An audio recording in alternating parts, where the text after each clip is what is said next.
O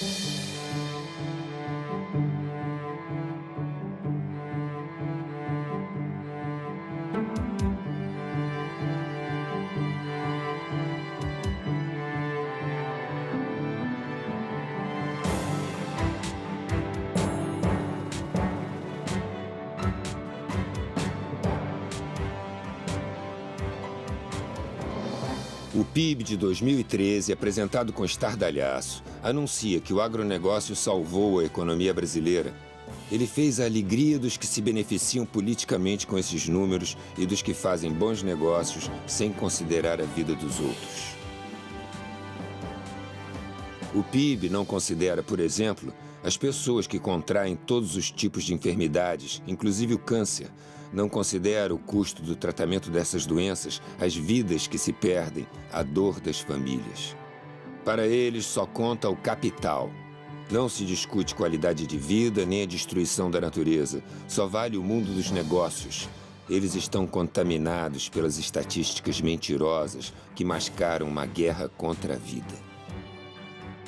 Em 2011, éramos cerca de 20 entidades. Hoje somos muito mais. Um imenso conjunto da sociedade luta contra o veneno que nos mata um pouco a cada dia quando consumimos alimentos contaminados pelos agrotóxicos.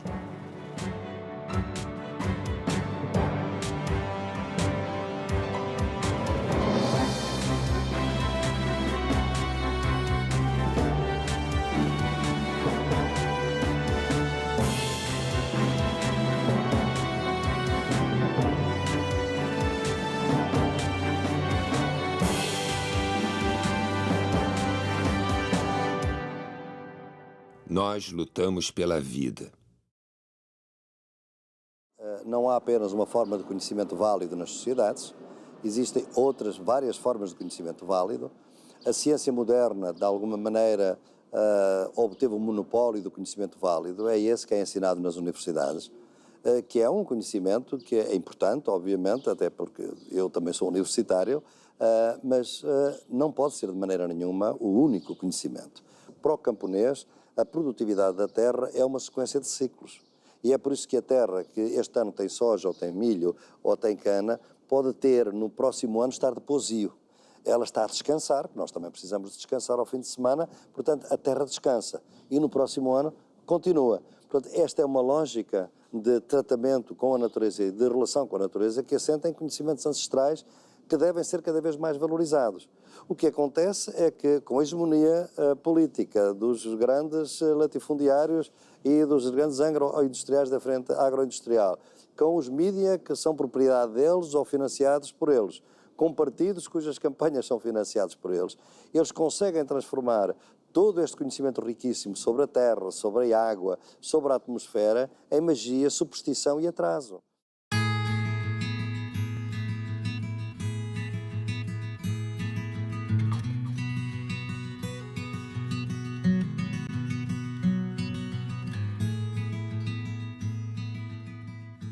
Nela, até agora, não podemos saber que haja ouro, nem prata, nem coisa alguma de metal ou ferro. Nem ouvimos. Porém, a terra enche de muitos bons ares, assim frios e temperados. Águas são muitas, infindas, e em tal maneira graciosa que, querendo aproveitar, tacear nela tudo, por bem das águas que tem. Carta a El-Rei Dom Manuel sobre o achamento do Brasil, 1º dia de maio de 1500. Um dos grandes dramas do século XXI será a luta pelo controle da água. Chamada Blue Gold, ouro azul pelas transnacionais que querem transformá-la em uma commodity a ser negociada nas bolsas de valores. Para a maior parte da população, a água é um bem comum inegociável. Brasil, Venezuela, Peru, Colômbia, Bolívia, Equador, Guiana e Suriname são os 8 países que formam a região amazônica. Eles têm o dever de protegê-la contra a ganância dos especuladores. Nesse cenário de destruição, até a natureza pede socorro.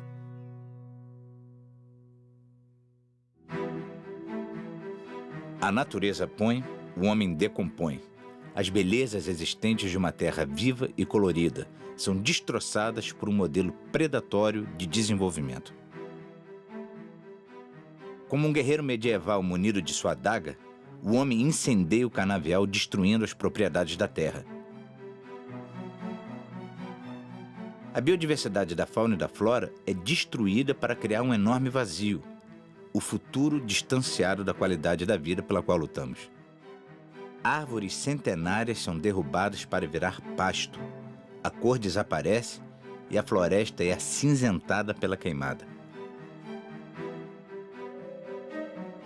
O boi nos vê como ruminantes, cúmplices impassíveis da caminhada da civilização para o matadouro. Essas imagens registram a agonia daqueles que chamamos de animais. E nós, que nos consideramos humanos, chamamos de tecnologia de ponta. Caminhamos céleres rumo à barbárie, à desumanidade e ao desemprego no campo. Nas antigas veredas, as aves fogem, os animais desaparecem, as águas secam. Onde havia vida, nasce o deserto verde. Esse é o modelo que nos propõe o agronegócio. Terra arrasada para o povo e muita grana para os ricos. Ao contrário do que predisse o profeta, o sertão não vai virar mar, nem o mar vai virar sertão. A continuar o atual modelo agrícola, o Brasil será transformado num grande deserto. As barragens submergem cidades, vidas e histórias. A placa com o nome do poeta sinaliza uma rua que existiu. O poeta promete revanche.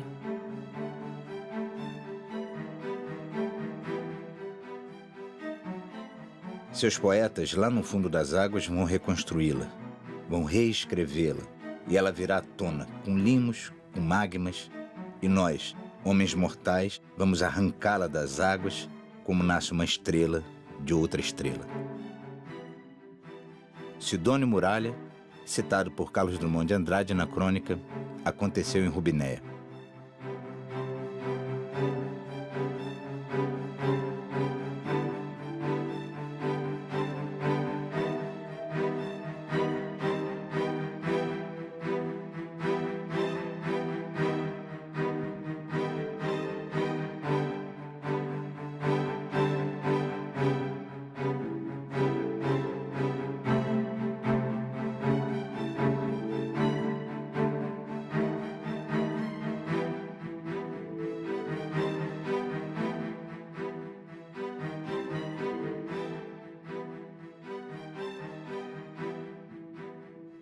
Antigamente, né, a geração anterior que a nossa, as pessoas ficavam com câncer já no final da vida, como que as células iam cansando, era mais fácil elas adoecer. Agora não.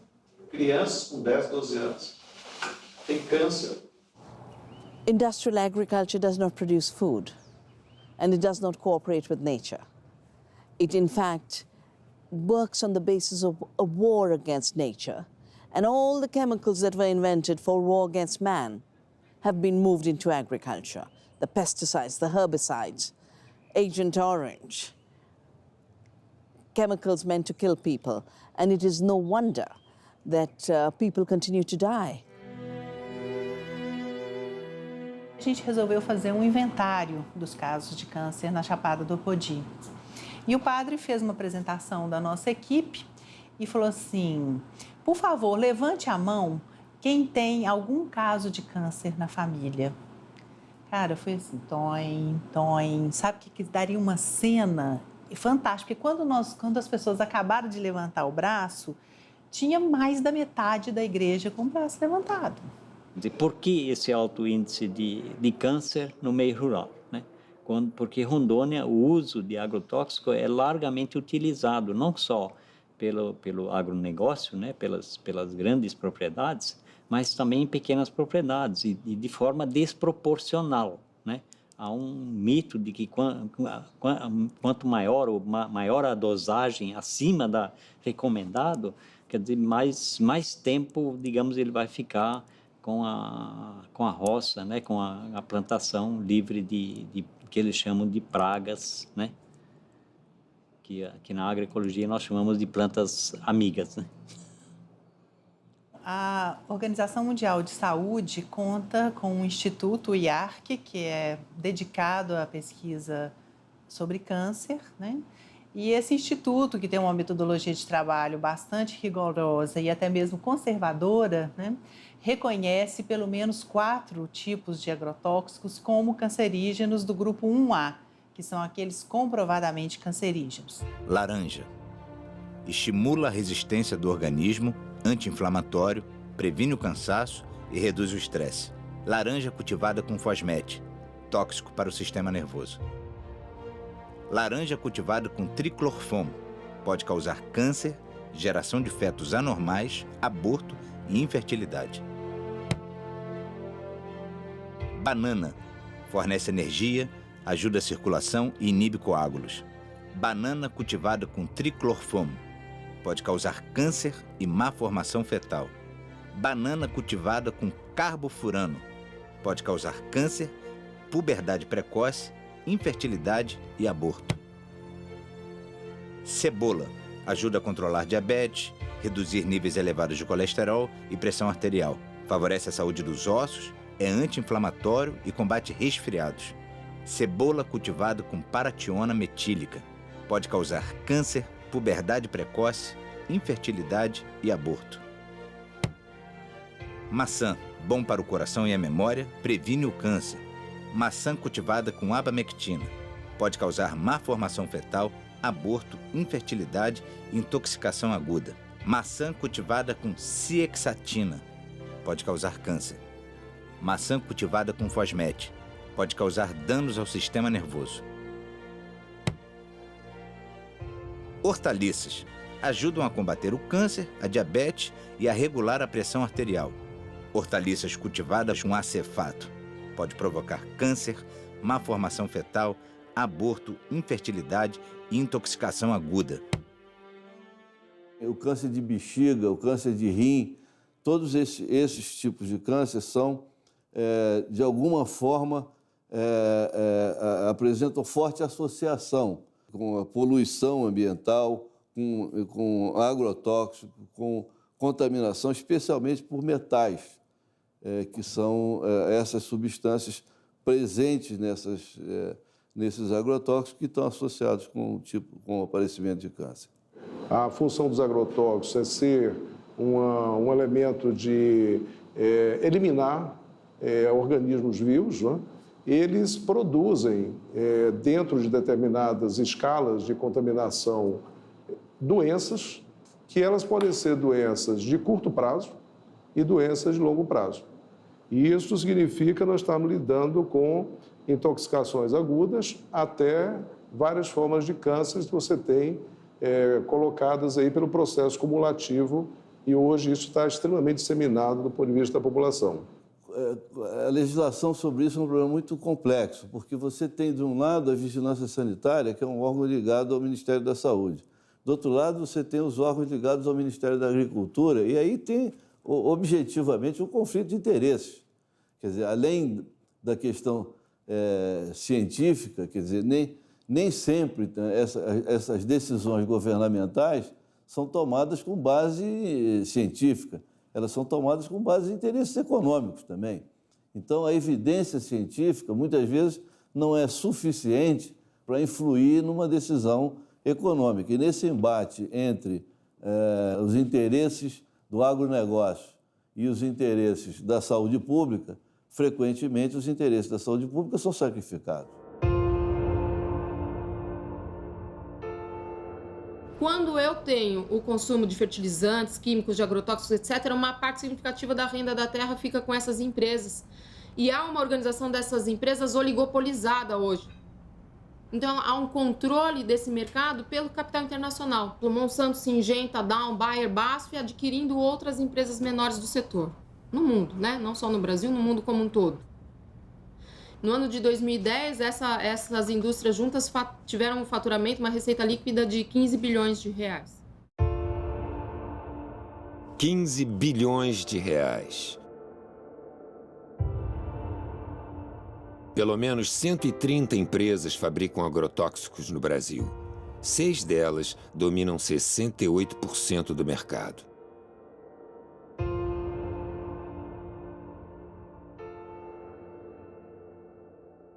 Os males do agrotóxico e a saúde do trabalhador.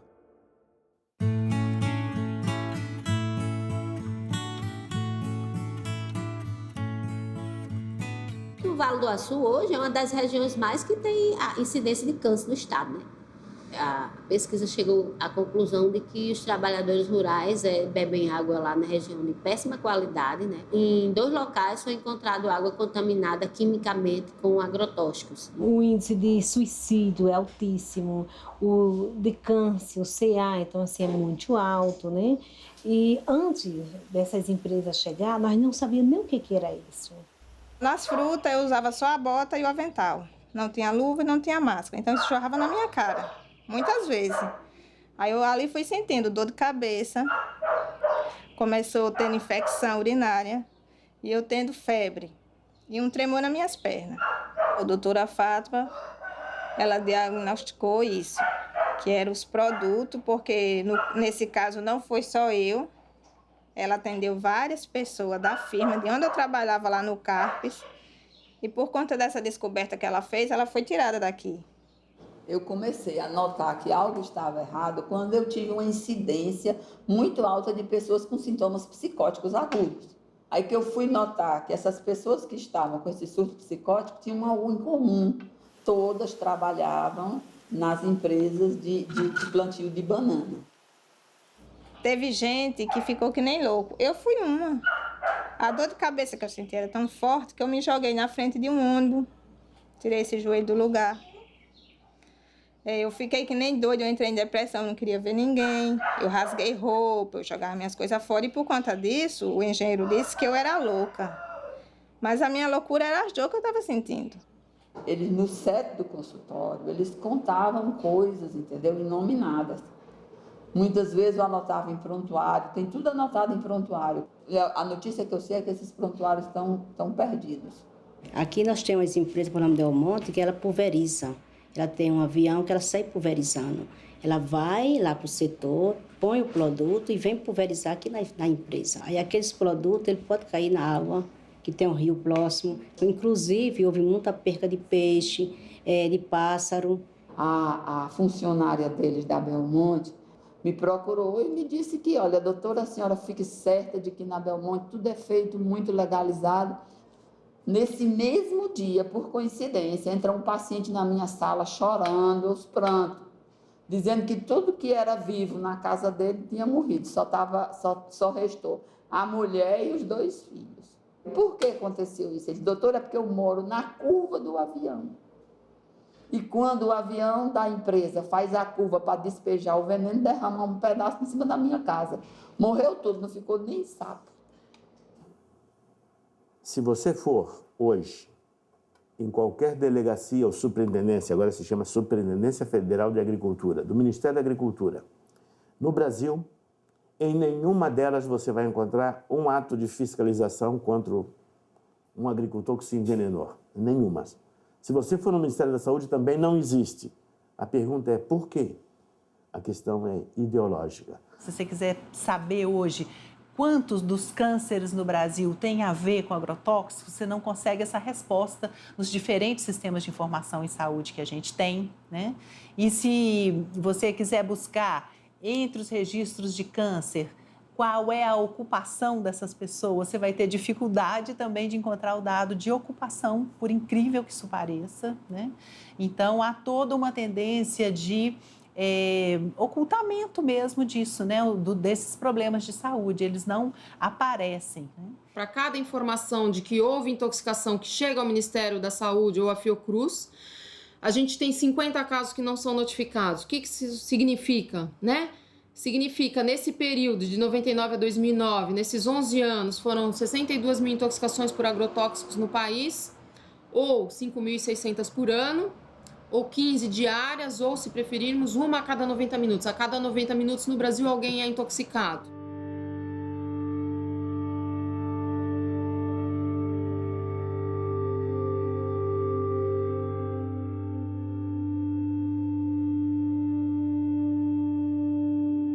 O veneno chega pelo ar, pela terra, é pulverizado, mata de todas as formas.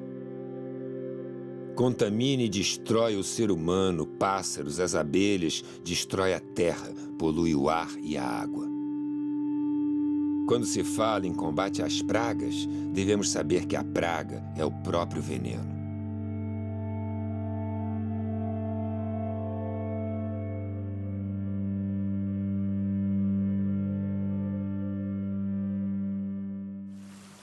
Em 3 de maio de 2013, a Escola Municipal São José do Pontal foi atingida por uma chuva de veneno engeopleno, da Singenta, lançado sobre lavouras de milho transgênico. A quadra fica a 50 metros da escola. Muitos alunos na quadra, uns 20, 30 alunos na quadra. Tinha ônibus escolar no pátio da escola, Kombi e moto. Então, eu acredito que daria para ele ver. Até que eu achei no primeiro momento que ele passou assim para chamar a atenção. Pensei, deve estar chamando a atenção, passando para chamar a atenção em cima da escola. E durante o tempo que ele estava passando, algumas crianças pequenas, na primeira vez que ele passou, saiu correndo atrás desse avião. Todo mundo estava correndo atrás, né? Achando bonito. Tinha hora que nós pensávamos até ia cair, tanto que estava passando perto. Num desses voos, eu senti o calor do motor do avião. Passava muito baixo em cima da escola. A gente sentia aquele calor, aquele mormaço quente da aeronave por cima da gente. Umas vezes que ele passou e não desligou o lugar de jogar o veneno. Dava pra ver as gotículas de veneno, assim, caindo em cima da gente. Foi, começou a derramar veneno em nós, aí nós pegou e já começou a tossir, vontade de vomitar, coçando. Aí nós saímos foi pra dentro das salas de aula. Em seguida, os alunos começaram a coçar.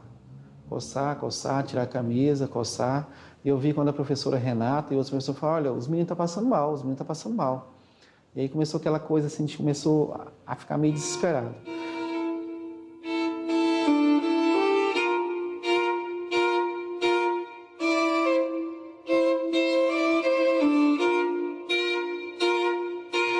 Aí eles ligaram da escola pro SAMU, o SAMU veio de encontro com outro ônibus, que eles colocaram as crianças que estavam passando mal mais que os outros dentro do ônibus e foram de encontro com o SAMU. Quando as viaturas alcançou, o pessoal parou, fechou a estrada, a GO lá fechou a estrada, e lá mesmo o pessoal do SAMU, bombeiro e ambulância da saúde mesmo que estava indo, começou a fazer atendimento a essas crianças, no meio da estrada lá. As crianças já chegou no hospital com soro, né?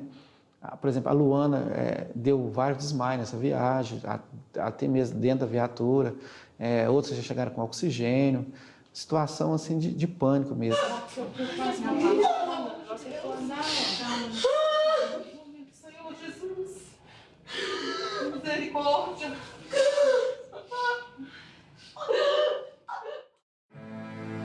A criança paraguaia assassinada por um banho de agrotóxico. Su madre le mandó en la carnicería y a la vuelta de la carnicería el señor está echando el veneno y ellos no respetan, echaba todo por el camino, no el sojal nomás.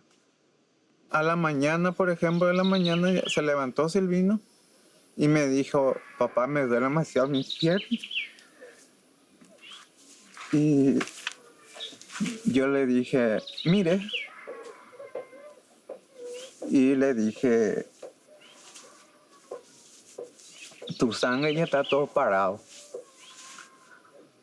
Llegó en un hospital, o centro de salud, y dijo que le dijo el señor, el doctor está intoxicado, totalmente intoxicado.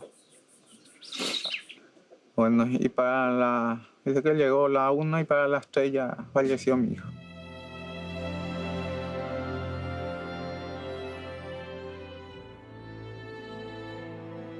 A cultura do tabaco utiliza em média 42 tipos de agrotóxicos, causando uma devastadora contaminação humana e ambiental.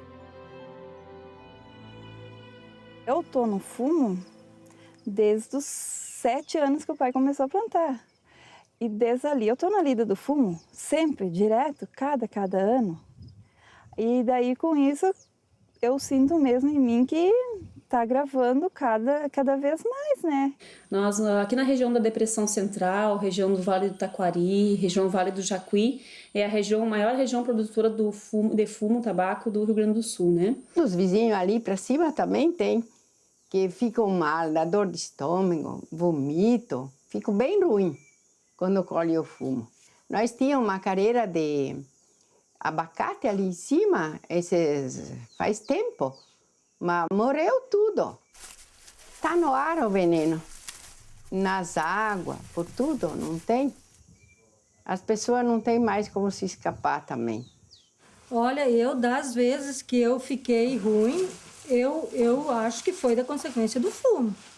Porque eu estava lidando no fumo, dá um vômito tão forte, né? E um mal-estar, uma tonteira que eu acabo indo pro posto, né? Fazendo um soro daí.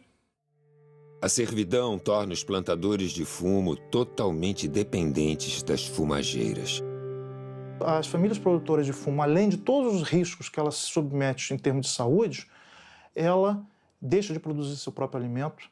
São famílias que não têm mais vida comunitária, porque é um tipo de trabalho que alguns chegam a usar o termo servidão. É um termo bastante forte, mas é um estilo de servidão, porque não tem nada a ver com a lógica camponesa de organização do trabalho. Cada família, na sua propriedade, trabalhando para uma empresa. Arresto. Dona Eva da Silva, um caso exemplar. Quando a família ela não cumpre a estimativa, ou até mesmo não tendo nenhum problema, quando a família não está entregando o seu produto, a indústria tem um respaldo jurídico que é fazer o aresto. O que é o aresto? O aresto é uma medida judicial que a empresa tem legalidade para fazer, que ela busca junto com o juiz uma autorização para ir lá arestar, buscar do galpão do agricultor para a sua empresa o fumo. Mataram a minha mãe com ordem da justiça. Ela não tinha uma conta. Tá aqui as notas fiscal. Tá aqui os negativos do último ano. 0. Insumo 0. Prestação de forno 0. Tá aqui as notas fiscal. Daí a empresa vai com um respaldo policial, vai oficial de justiça, vai funcionários da brigada, né, policiais acompanhar os funcionários da empresa para ir lá buscar o produto. E a dona Eva, mesmo alegando que não tinha dívida, né, eles, não, nós vamos carregar o teu fumo. E ela disse, não, se vocês carregarem o meu fumo, eu vou me matar. E assim ela fez. Começaram a quebrar a porta do galpão, começaram a carregar. Ela veio atrás da casa, tinha uma parreira com uva, com tanque, pegou uma corda, se enforcou, ficou em pé. E ali ela morreu em pé. Por causa de uma fumageira.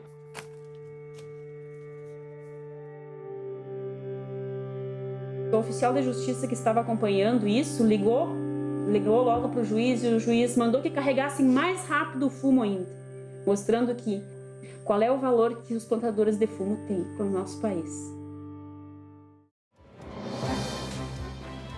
Existe uma outra forma de tratar a terra. Existe uma outra qualidade de vida para todos.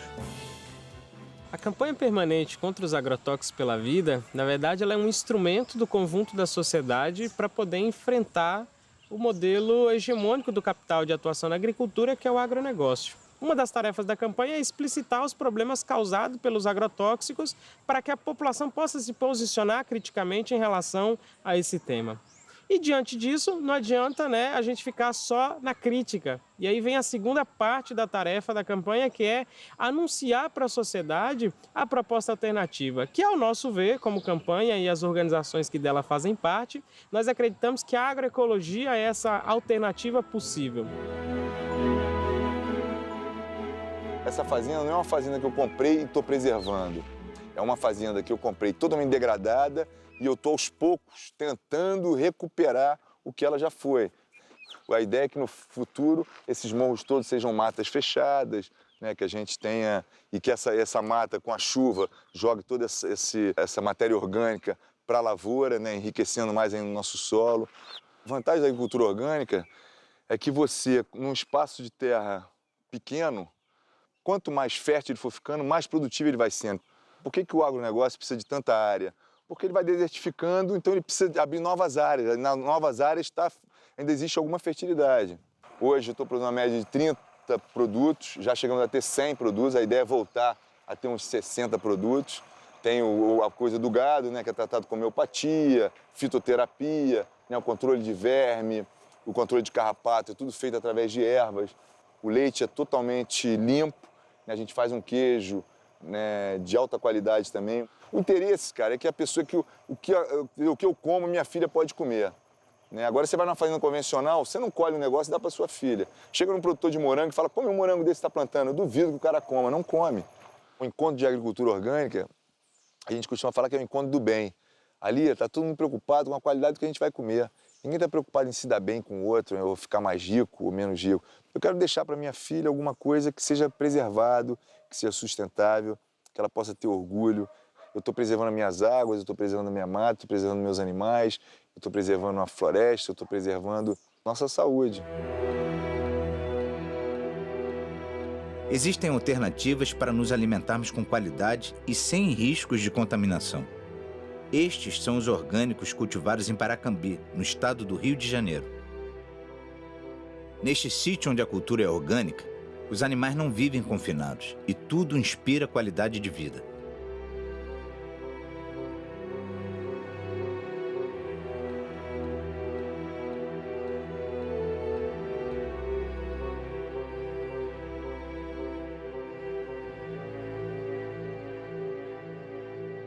Além de não conter agrotóxicos, o alimento agroecológico também não porta em si injustiças. Ele não porta expropriação da terra, ele não porta trabalho infantil, ele não porta violência contra a mulher, ele não porta contaminação ambiental dos rios, do solo, dos açudes, contaminação das pessoas e contaminação dos alimentos.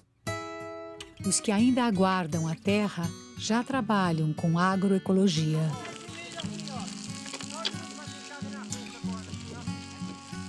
A gente foi parar na beira da estrada, na pista, em busca de um sonho, de ter terra, como os acampamentos. Aí um belo de um dia apareceu um amigo da gente, aí ficou sabendo daqui do Manga Estivo. Aí chegou lá, comentou pra gente, a gente se interessou e veio. E hoje nós estamos aqui, plantando. Aqui nós trabalhamos com agroecologia, né? A gente aqui não tem agrotóxico, mas infelizmente os fazendeiros que estão ao redor daqui do acampamento, e eles jogam veneno nas roças de milho deles, na soja, e automaticamente cai veneno sobre nossas plantas. Meu desejo é que o INCRA tome as providências, reparte logo a terra para nós, que é para nós poder trabalhar, criar nossos filhos e ter uma boa agricultura sem agrotóxico. Esse é o sonho de todos os que estão aqui. Ao lado da fazenda onde o verde floresce, vemos uma plantação queimada pelo uso de herbicidas e pesticidas. Até as cores esmaecem.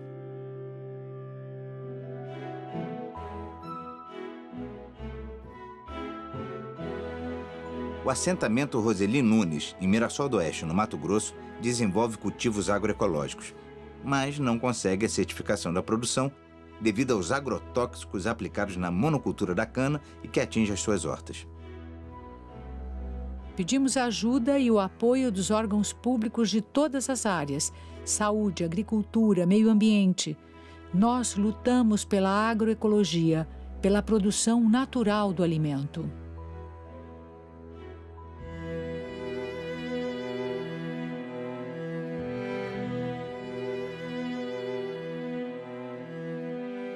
A minhoca é um dos melhores adubos que a natureza conhece. Aprendemos dentro da agroecologia de nós mesmos produzir nossa própria semente. Então aqui vocês estão numa área de produção de frutas. A gente trabalha com plantas baixas também no meio das fruteiras, né? A gente trabalha com... A hora que acabou a produção, a gente entra com adubo verde, depois incorpora para ter o adubo nas plantas, né? E aí depois a gente volta a plantar abóbora e feijão no meio das fruteiras. Aqui é um biofertilizante, que é um adubo foliar. Ele serve como inseticida, né? Que ele tem o NIM e tem o adubo de gado cru, né? Verde. Então ele fica por 20 dias ele dá uma pressão aqui dentro e aí ele acaba para pulverizar ele. Você utiliza aí daí 2 litros desse aqui com 20 litros d'água e acaba pulverizando, para pulverizar e serve como inseticida e como adubo foliar. Aqui é o biofertilizante, que a gente usa na proporção de 1 litro, para 20 litros. A composição dele, esterco de gado fresco, esterco de gado do dia, né? Capim triturado, uma rapadura, 1 litro de leite. Desse aqui, o que eu gosto desse aqui é R$1, que é uma rapadura. Porque o restante a gente tem o leite, tem o esterco, nada de agrotóxico. Você produz no seu próprio propriedade, no seu próprio terreno você produz. A agrofloresta é considerada a melhor das alternativas para garantir a diversidade na agricultura. A agrofloresta é um sistema de agricultura que considera a terra um ser vivo. Todas as vidas dependem dessa vida. Se essa vida aqui está na UTI, onde é que nós estamos que dependemos dela, né? O que a gente come, o que a gente bebe, o ar que a gente respira, a roupa que se veste, tudo depende de como está a terra. Eu trabalho aqui em 1 hectare de terra, cerca de 13 mil quilos de alimento que a gente consegue produzir. É justamente em 1 hectare de terra, né? Além dessa grande diversidade de plantas que existe. Esse sistema de agricultura, a gente aprende tudo com a natureza. Se você começa a observar, você vai ter um monte de coisa, um grande aprendizado. Se você for afastar a folhagem ali e for olhar o solo, você vê uma diferença muito grande daquele solo ali para este solo aqui. Eu recebi esse lote de terra de 15 alqueires de herança do meu avô materno, quando eu tinha 15 anos. E com 15 anos eu comecei a plantar árvores aqui. Naquela ocasião não tinha nenhuma árvore nesse lugar. Então faz 30 anos que eu estou plantando árvores aqui. Quer dizer, se na natureza o que nós encontramos são florestas, então nós vamos ter que fazer agricultura dentro de floresta, né?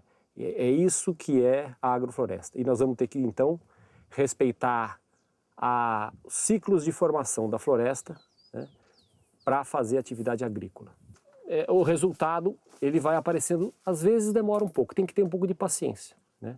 Mas eu cansei de ver insetos que estavam aparentemente gerando um problema ou doenças desaparecerem do nada.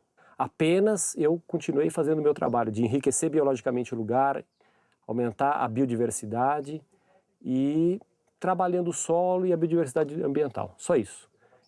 Há um grau de artesanato na nossa atividade, mas isso não quer dizer que precise ser feito pequenininho só para o autoconsumo. Respeitando esses fundamentos, eu consigo ter uma produtividade igual ou melhor que o melhor agricultor convencional. Eu fico imaginando que boa parte dessas pessoas que estão nesses lotes irregulares, né, de área de risco e tal, eram pessoas que vieram do campo e que era para estar em sítios como o meu, né? Aqui vocês vão ver que todas as áreas têm uma espessa proteção de biomassa, de matéria orgânica no solo. Então toda a chuva ela é retida, absorvida e levada para os reservatórios. Então toda essa chuvarada que está criando desgraça em alguns lugares, para nós só está criando benefício. É até constrangedor falar isso. Mas para nós isso é extremamente importante, porque ela está abastecendo meus mananciais, para que na época da seca eu tenha água reservada. Eu costumo dizer que se a agricultura orgânica é uma agricultura que respeita, que está em harmonia com as leis da natureza, a agrofloresta é uma radicalização desse conceito, né? E ele tem como característica produzir muitas espécies vegetais e muitos tipos de alimento simultaneamente, de modo que sempre nós teremos comida dentro de uma agrofloresta. As cooperativas agroecológicas potencializam a produção e a distribuição dos produtos orgânicos. Esta aqui é uma lavoura de arroz pré-germinado, lavoura de arroz orgânica.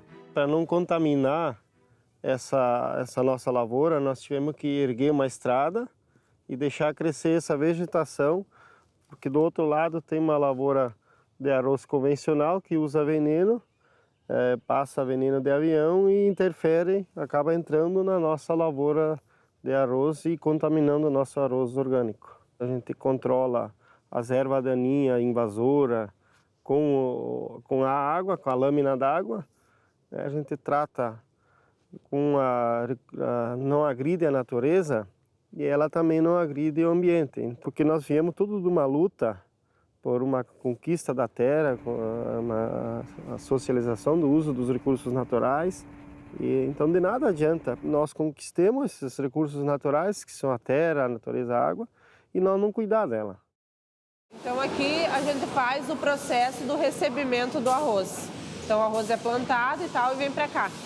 Aí a gente faz o recebimento, análise todo do arroz e vai para o engenho. Aí o arroz é secado, descascado, né? Daí a casca do arroz, ela vai para a cama, para ser feita cama para os suínos, né? E o farelo do arroz é feito para alimentação deles, como ração para o suíno. E daí o arroz próprio, né, vem para cá, para a sala da embalagem, onde a gente faz o processo de empacotamento, embala todo o arroz e deixa ele pronto para ir para o mercado.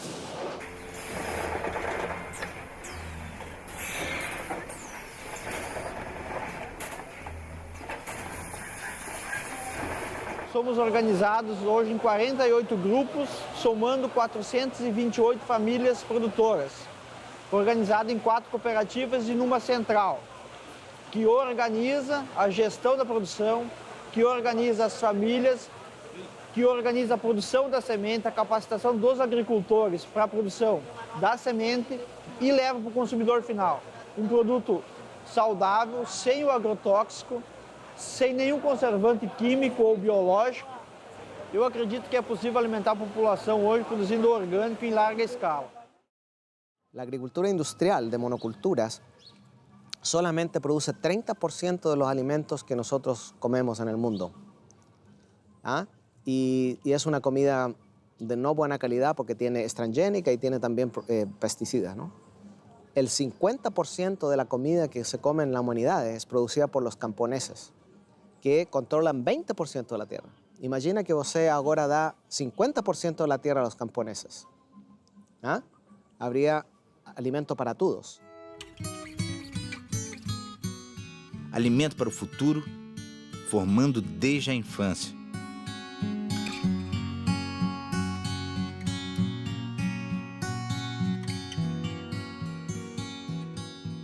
A merenda escolar, a gente recebe um recurso, né? E desse recurso a gente tem uma porcentagem para comprar da agricultura familiar. E a gente compra aqui da região, né? Das famílias assentadas. Porque a gente entende que essa alimentação que é produzida aqui nos assentamentos são de boa qualidade, até porque elas são orgânicas, né? A gente também busca trazer para a realidade dos conteúdos a questão da importância da saúde alternativa, da alimentação saudável e tem uma oficina especial para a questão da agroecologia, onde a gente também produz a questão da horta, do uso eficiente da água. É de uma importância prioritária e fundamental para realmente conseguir divulgar e também fazer com que as famílias, as pessoas se conscientizem da importância de uma alimentação saudável e também do meio ambiente, né? Aproximando o produtor do consumidor. As feiras agroecológicas.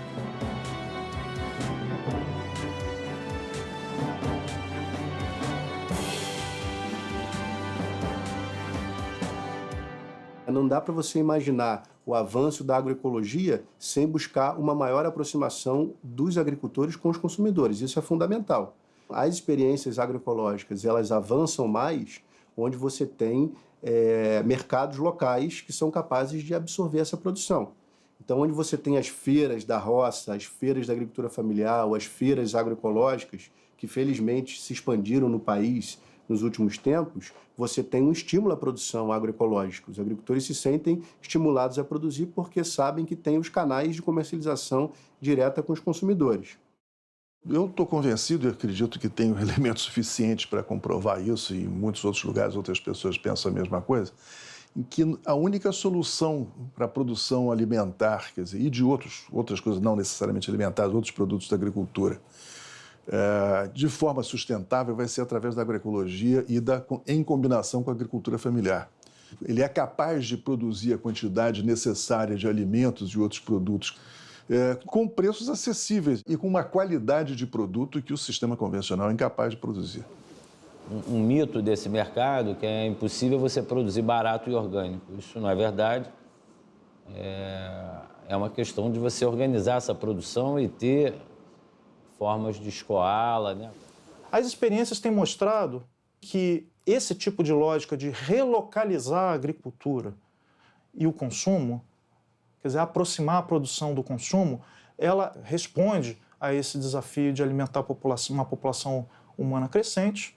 E hoje existem já vários documentos internacionais das Nações Unidas, da FAO, que reafirmam isso. Isso já não é um discurso vindo só dos movimentos sociais. Tem um conjunto de documentos importantíssimos no plano internacional que confirmam o papel dessas experiências e, além de confirmar, dizem mais. Se nós não mudarmos, não promovermos uma transição da agricultura na direção da agroecologia da agricultura camponesa, nós não teremos saída para os grandes dilemas alimentares e energéticos que a humanidade está se defrontando e se defrontará muito mais. Tinha um mito antigamente de que agrotóxico tornava as coisas mais baratas. E não é verdade, porque na feira orgânica onde eu vou, eu consigo comprar uma alface no preço que eu compro no supermercado. Tá? A gente tem direito de comer frutas e verduras que não têm venenos, né? Que são venenos, né?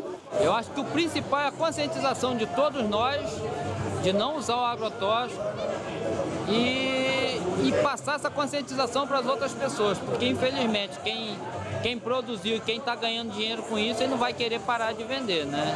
Então acho que essa consciência tem que partir da gente, parar de usar o agrotóxico e ser sincero com nós mesmos em querer uma vida mais saudável. E se nós não fazer isso agora, que ainda temos um tempinho, eu não sei mais para frente se a gente vai conseguir reverter isso. Os produtores das sementes crioulas fertilizam a vida lutando contra o monopólio das sementes transgênicas. Hoje, seja soja, seja o que for, que foi modificada, vem o pacote. Tu vai ter que botar o adubo, tu vai ter que botar o herbicida nela para poder produzir. Se não fizer isso, tu não colhe, porque a empresa já faz o pacote direcionado para vender. Vendo a semente e vendo os insumos. Nosso papel simplesmente é produzir uma semente de qualidade para vender para o povo brasileiro.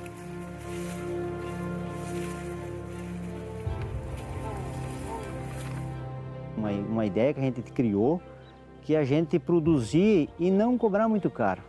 Porque senão o pobre, aquele está com menos condições financeiras, ele vai acabar comendo veneno igual. Então a gente precisa fazer alguma coisa para contribuir com o pessoal também, né? Essa aqui é a nossa câmera que a gente guarda a semente, né? Aí ela fica armazenada aqui dentro. Depois que ela é limpada, beneficiada, ajeitada, aí a gente bota nas bombas e aí traz para cá e aí tem essa identificação, lote por lote. Ó. A semente, ela é a independência dos povos pobres. O produtor ele é independente se ele tem terra e semente. A importância da semente crioula, da semente orgânica, da horta orgânica, ela é uma importância tão grande na vida nossa. Essa é o nosso projeto de liberdade. The power of the corporations that began as chemical companies to make war chemicals became chemical companies to sell poisons in agriculture and now control the seed. They have such a strong power. They are shaping agriculture policy. They are shaping government decision. And this is against democracy. It is a kind of dictatorship.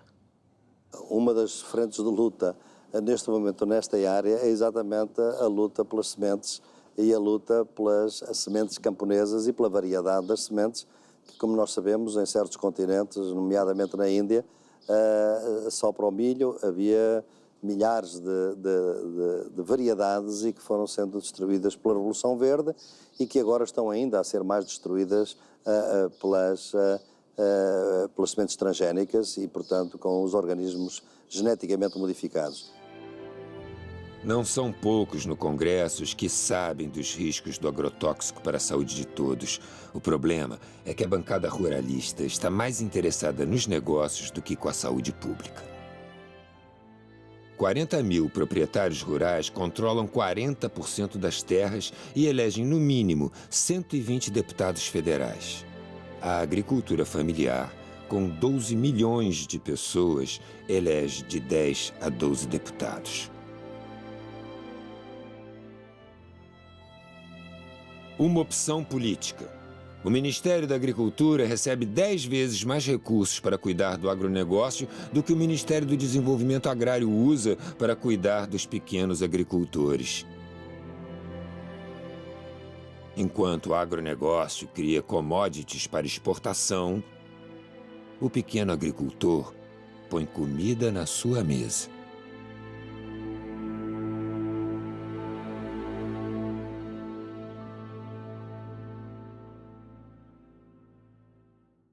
Esse modelo de desenvolvimento, ele acarreta em conflitos. Ele gera conflitos ambientais.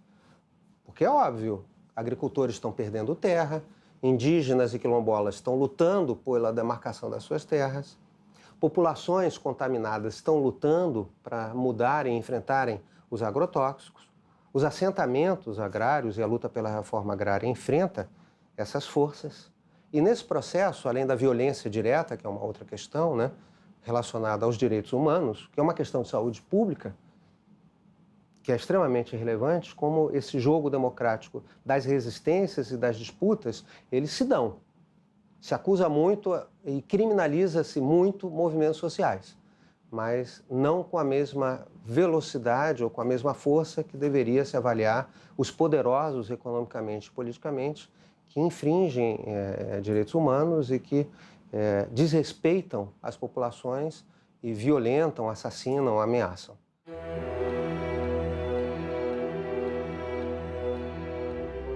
A aldeia gameleira Tapuia Cariri, em São Benedito, na Serra Grande da Ibiapaba, no Ceará, é composta por 130 famílias. A comunidade está na área há 150 anos, é reconhecida como indígena e luta pela demarcação das terras. Antes não precisava de agrotóxicos, porque plantávamos utilizando os nutrientes que a terra nos oferecia. A Mãe Natureza nos oferecia os alimentos necessários e isso foi tirado com a desmatação para plantar hortas. Socorro! Pedimos a todos os órgãos públicos e federais que nos ajudem a acabar com o uso dos agrotóxicos, pois precisamos de ar puro, águas limpas e terras férteis. Nosso maior sonho é ter liberdade e as terras demarcadas. A indústria vende agrotóxicos fatais para as abelhas que polinizam a vida. As abelhas são do bem, produzem mel altamente energético e polinizam os campos, reproduzindo de forma saudável os alimentos que chegam à nossa mesa. O uso do fosfonometil, mais conhecido como glifosato, está presente em cerca de 20 marcas de herbicidas aplicados para eliminar mato. Extermina as abelhas, colocando em risco a reprodução da natureza. Há 3 anos a gente está aqui, a gente começou assim com 3 caixas, que o Padec distribuiu 3 caixas para cada um. Aí conforme vai indo, vai multiplicando, a gente vai multiplicando, vai pegando os enxames. Hoje tem 30 e poucas colmeias, 15 formadas e restante em formação. Aqui o pessoal tem pensamento de todo mundo botava fogo antes, né? Aí quem cria abelha não quer fogo, né? Então ajudou muito nessa parte. Essa abelha aqui é conhecida como moça branca, breu, né? É nome popular que o pessoal fala, né? Ela é uma polinizadora muito boa, porque ela vai em quase todas as flores pequenas, assim, da mata. Melipônia é essa abelha indígena que eles falam, abelha sem ferrão. E cada espécie tem, como diz, na natureza tem vários tipos de flor, né? Umas mais compridas, umas mais... Então cada espécie poliniza a flor. Esse aqui é mandaguari. É uma abelha muito boa, o mel dela é muito medicinal para pessoa que tem problema de pulmão.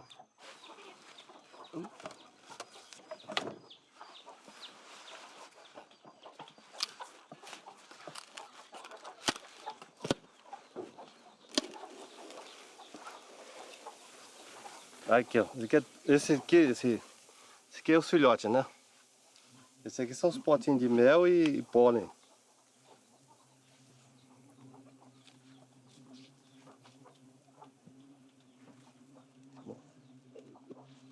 Para mim, o melhor resultado é as abelhas, melhor do que a criação de gado, do que a minhonça. Para mim, eu acho melhor, né? Se cuidar direitinho, sempre dá. Esse ano foi um ano muito fraco, mas ainda tirei quase 6 tambores de mel desses de 200 litros. Isso aqui é uma coisa muito importante que valoriza a propriedade da família, do pequeno produtor. Aqui nós estamos se reunindo com várias pessoas de Alta Floresta. Inclusive tem 6 municípios que vão participar da criação de abelhas sem ferrão. Então aqui vai ser a multiplicação das abelhas, aonde que no momento tiver um plantel de 250 caixas de abelhas, aí que vai ser levado para cada propriedade uma quantia de caixas, aonde vai continuar a multiplicação e a produção de mel.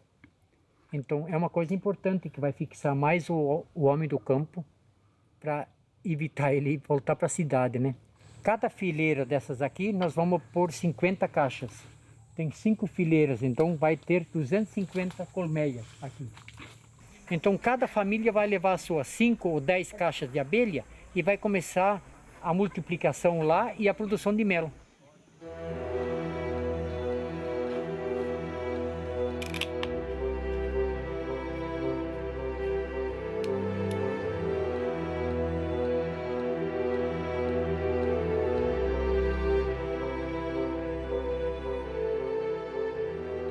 Nós visitamos comunidades, por exemplo, em transição agroecológica, onde está organizada uma cooperativa de jovens que fazem apicultura numa atividade altamente compatível com o semiárido, né?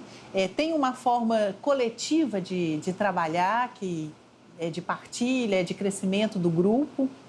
Tem uma relação com a natureza que é muito bonita, né? Eles falam, por exemplo, do trabalho que a abelha tem de refazer os alvéolos da colmeia, né? E por isso, como eles se sentem motivados a cuidar muito da colmeia quando eles vão extrair o mel, de forma que eles possam devolver de novo esses alvéolos íntegros para lá, para não dar tanto trabalho assim à abelha, levando em conta que ela já cuida tanto deles e já trabalha tanto para eles e já produz o mel, né? Quer dizer, uma outra concepção de relação com a natureza. O triste é ter que contar isso e dizer ao final que, infelizmente, essa comunidade está sendo desapropriada e removida pelo DENOX para passar o trator e oferecer mais 4.000 hectares para o agronegócio da fruticultura.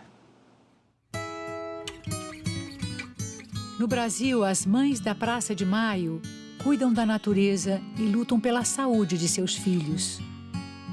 Com o projeto irrigado, não podemos entender. O que temos conquistado tem muitas páginas para ler. Aproveite o conteúdo. O poder que pode tudo é necessário rever. É tudo que possuímos, quem acompanha tem visto. Nossa luta foi contínua, sem pensar no imprevisto. É proposta incomparável deixar a vida saudável para uma vida de risco. Nós estamos vivendo diante de um dilema que é o projeto de irrigação da Chapada do Apodi, onde lá nós temos cerca de 1.000 famílias que vivem da agroecologia na sua pequena propriedade, nas suas áreas de assentamentos, e agora a presidenta Dilma em um decreto, decreta a desapropriação de 13 mil hectares. Para vocês terem uma ideia, o município de Apodi é o terceiro PIB do estado, devido a toda essa produção, todo esse trabalho. Esses agricultores hoje, com todos esses projetos, com assistência técnica, com uma renda que não se tem em outro lugar no semiárido. Sabemos da nossa luta, do dia a dia, que se nós perdemos as nossas terras, se perdemos os nossos territórios, também não só perdemos a nossa autonomia econômica, mas perdemos a soberania sobre os nossos corpos e nossas vidas. Há um projeto que está dando certo. Há pessoas trabalhando e vivendo bem. Os trabalhadores que vão para a Chapada do Apodi, levados pelo DENOC, é para ter mão de obra barata e concentrada para as empresas. Eu acho que Dilma está fazendo uma coisa que nem o governo da ditadura militar teve coragem, que esse projeto foi desde a ditadura militar. A gente sabe que são muitas experiências que já está dando certo, concretamente, durante esses 15 anos que a gente construiu, juntamente com os movimentos, mas um projeto vem destruir tudo que a gente construiu desse ano. E o sindicato não poderia concordar com esse tipo de coisa. É entregar todas as nossas terras ao grande capital e fazer de conta que nós, trabalhadores rurais, servimos só para ser empregados. E isso a gente não concorda. Essas comunidades que estão a sofrer uma agressão extraordinária, essa agressão não é apenas nos seus meios de vida, na sua água, nas suas terras, no seu ar, obviamente, mas é também nas suas organizações.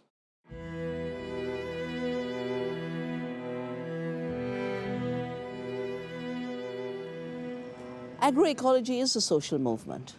Agroecology is a social movement because it re-establishes our relationship with the earth. It brings ecology back into the consciousness of farming. Industrial agriculture makes us blind to the earth and nature's processes. But it is also a social movement because it is attracting very different kinds of people who become agents of change for how we produce agriculture and how we produce our food.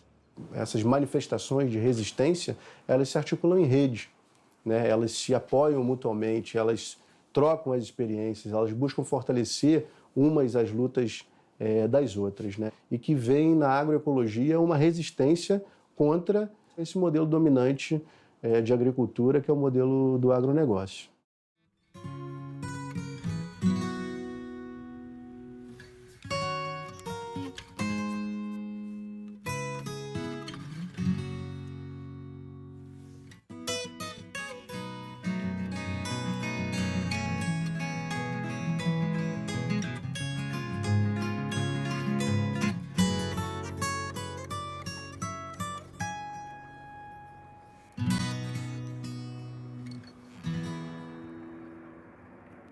Estou aqui há 53 anos. Eu fui o maior defensor da transposição do Rio, porque eu achava que transposição, para transpor, tem que revitalizar. E eu tinha muita esperança de que, com a transposição, viria a revitalização. Infelizmente, não está acontecendo. O Rio São Francisco é tudo. O Rio São Francisco trata de mais de 30 milhões de pessoas. O Rio São Francisco é uma mãe. O Rio São Francisco, gente, é um rio da unidade nacional, o rio da integração. O rio, que o único rio que corre para o norte, corre para cima, é o rio que é a salvação do Nordeste. O Rio São Francisco, ele sofre muitas intervenções, né? É um rio de multiusos, né? Na geração de energia, as barragens, os deslocamentos das populações. Nessa região do polo de fruticultura, a gente encontrou muitas violações de direitos humanos, né? Violações relacionadas à exclusão das pessoas à própria água, à exclusão das pessoas à própria acesso à energia elétrica, por paradoxo que seja, ao assoreamento do rio, a utilização de pescas, de cultivo de peixes com rações e produtos que contaminam a água, a utilização, então, pelas comunidades ribeirinhas dessas áreas de vazante do rio, né? Mas o que mais impacta é a agricultura irrigada.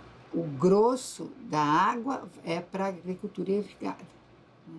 A água que faz toda essa irrigação é do São Francisco e ela volta para o subsolo e volta para o São Francisco, com, obviamente, agrotóxicos. Então, são vários estudos que existem mostrando a contaminação do rio São Francisco, né, por agrotóxicos.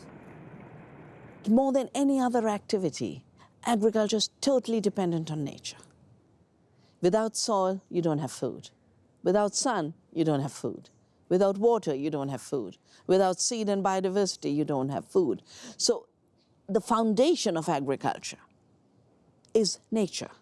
We can either have a monoculture of the mind, which is a militarized dictatorship, or we can have a diversity of the mind and of the planet, which is freedom and prosperity for all. Dependendo dos rumos para onde vai o chamado complexo econômico social da saúde, ele já também condiciona e induz um modelo de desenvolvimento mais equânime, inclusivo, socialmente justo, ou um modelo de desenvolvimento perverso, iníquo e que, ao invés de produzir saúde, produz doença. It is now time to recognize that life in freedom, life in diversity, life in health, life in resilience is the ultimate creative act. And to the extent we cooperate with the earth to enhance these processes, we are all artists.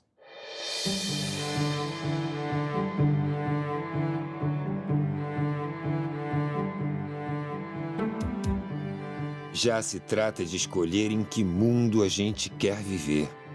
Se em um mundo de beleza e liberdade ou em um mundo de exploração, doenças e terra arrasada.